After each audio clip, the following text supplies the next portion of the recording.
Hi friends, welcome to Tastytastysamayal. சேனலை subscribe பண்ண கீழே இருக்க சப்ஸ்கிரைப் பட்டனை கிளிக் பண்ணுங்கள். கூடவே பக்கத்தில் இருக்க பெல் ஐக்கானையும் கிளிக் பண்ணுங்கள். அப்போ தான் நான் போடுற வீடியோஸ் எல்லாம் உடனுக்குடன் பார்க்க முடியும். இன்றைக்கி நம்ம சேனலில் ஒரு ஈஸியாக ஜஸ்ட் 5 மினிட்ஸில் ரெடி பண்ணக்கூடிய ஒரு ரெசிபி தான் பார்க்க போகிறோம். அது என்னென்னு பார்த்தீங்கன்னா மேத்தி குழி பணியாரம். அதாவது வெந்தயக்கீரை வச்சு பணியாரம் செஞ்சு காட்ட போகிறேன். இதுக்கு தேவையான பொருட்கள் பார்த்துடலாம். இட்லி மாவு 1 கப், ஃப்ரெஷ் வெந்தயக்கீரை, தூளாக நறுக்கின வெங்காயம், துருவின கேரட், மஞ்சத்தூள் 1/4 டீஸ்பூன், மிளகாய்த்தூள் காரத்துக்கேற்ப, சீரகத்தூள் அல்லது முழு சீரகம் 1/2 டீஸ்பூன் அளவுக்கு எடுத்துக்கோங்க, உப்பு தேவைக்கேற்ப.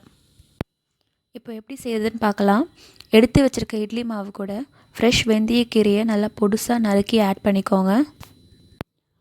அடுத்ததாக பொடுசாக நறுக்கின வெங்காயம் ஆட் பண்ணிக்கோங்க.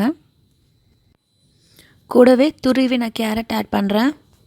கேரட் ஆட் பண்ணியாச்சு. இப்போ இது கூட 1/4 டீஸ்பூன் அளவுக்கு மஞ்சத்தூள் சேர்த்துக்கோங்க. கூடவே காரத்துக்கு தகுந்த அளவுக்கு மிளகாய்த்தூள் சேர்த்துக்கோங்க. மிளகாய்த்தூளுக்கு பதிலாக நறுக்கின பச்சை மிளகாய் கூட நீங்கள் ஆட் பண்ணிக்கலாம். இது கூடவே 1/2 டீஸ்பூன் அளவுக்கு சீரகப்பொடி அல்லது முழு சீரகம் ஆட் பண்ணிக்கோங்க.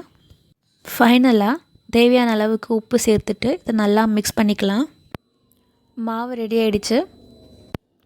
ஸ்டவ்வில் குழிப்பணியாரம் கல் வச்சு கல் நல்லா காய விடுங்க.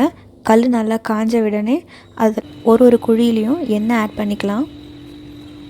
குழியில் எண்ணெய் நல்லா இப்படி ஸ்ப்ரெட் பண்ணி விடுங்க. அப்போ தான் ஒட்டாமல் உங்களுக்கு ஈஸியாக திருப்ப வரும். கல் நல்லா காஞ்சிடுச்சு. மாவு ஊற்றிக்கலாம். பாதியாக இல்லாமல் குழி ஃபுல்லாக நிரம்புற அளவுக்கு மாவு ஊற்றிக்கோங்க. இதில் நம்ம வெங்காயம், கேரட், கீரைலாம் ஆட் பண்ணியிருக்கோம். உடம்புக்கு ரொம்ப நல்லதும் கூட. எல்லா குழியிலும் ஃபுல்லாக மாவு ஊற்றியாச்சு. இப்போ இதை ஒரு மூடி போட்டு வேக விடலாம். ஒரு நிமிஷம் அளவுக்கு மூடி போட்டு இந்த மாதிரி வேக விடுங்க. ஒரு பக்கம் நல்லா வெந்த பிறகு மூடியை திறந்துட்டு அடுத்த பக்கம் திருப்பி போட்டுக்கலாம். குழந்தைங்க பார்த்திங்கன்னா பொதுவாக கீரை சாப்பிட மாட்டாங்க. ஸோ நீங்கள் இந்த கீரையை இந்த மாதிரி டிஃப்ரெண்ட்டாக உங்களுக்கு செஞ்சு கொடுக்கலாம். இந்த மாதிரி ஒரு ஸ்பூனோ இல்லை நைஃபோ வச்சு திருப்பி விட்டுக்கோங்க. இந்த பணியாரத்தை நீங்கள் மார்னிங் பிரேக்ஃபாஸ்ட்டுக்கு செய்யலாம். கிட்ஸ்க்கு லஞ்ச் பாக்ஸ்க்கு கட்டி கொடுக்கலாம். இல்லைனா ஸ்நாக்ஸாக கூட செஞ்சு கொடுக்கலாம். நான் இன்றைக்கி ஃப்ரெஷ் வெந்தயக்கீரை வச்சு பண்ணியிருக்கேன். நீங்கள் உங்களுக்கு ஃப்ரெஷ் வெந்தயக்கீரை கிடைக்கல அப்படின்னா காஞ்ச வெந்தயக்கீரை வச்சு கூட இந்த டிஷ் நீங்கள் பண்ணலாம். வெந்தயக்கீரை பதிலாக பாலக்கீரை யூஸ் பண்ணி கூட இதே மாதிரி நீங்கள் இந்த டிஷ்ஷை பண்ணலாம். இங்கே பார்த்தீங்கன்னா இந்த சைடு எவ்வளோ கிறிஸ்பியாக மொறுன்னு வெந்திருக்குன்னு பாருங்கள். அடுப்பை ஸ்லோ ஃப்ளேமில் வச்சு நீங்கள் குக் பண்ணுற போது இந்த மாதிரி நல்லா கிறிஸ்பியாக இருக்கும் உங்களுக்கு பணியாரம். 2 சைடும் வெந்த பிறகு ஒரு பிளேட்டுக்கு ட்ரான்ஸ்ஃபர் பண்ணிவிடுங்க. சுட சுட இந்த பணியாரத்தை கெச்சப் கூடயோ இல்லைனா சட்னி கூடயோ சர்வ் பண்ணும் போது அட்டகாசமாக இருக்கும். வெந்தயக்கீரை குழி பணியாரம் ரெடி ஆகிடுச்சு. இந்த டிஷ்ஷை நீங்களும் உங்கள் குழந்தைங்களுக்கு செஞ்சு கொடுங்க. இந்த வீடியோ உங்களுக்கு பிடிச்சிருந்ததுனா லைக் பண்ணுங்கள், ஷேர் பண்ணுங்கள். மறக்காமல் சேனலை சப்ஸ்கிரைப் பண்ணுங்கள். வேறு ஒரு சூப்பர் ரெசிபியோட அடுத்த வீடியோவில் பார்க்கலாம். Until then, bye friends.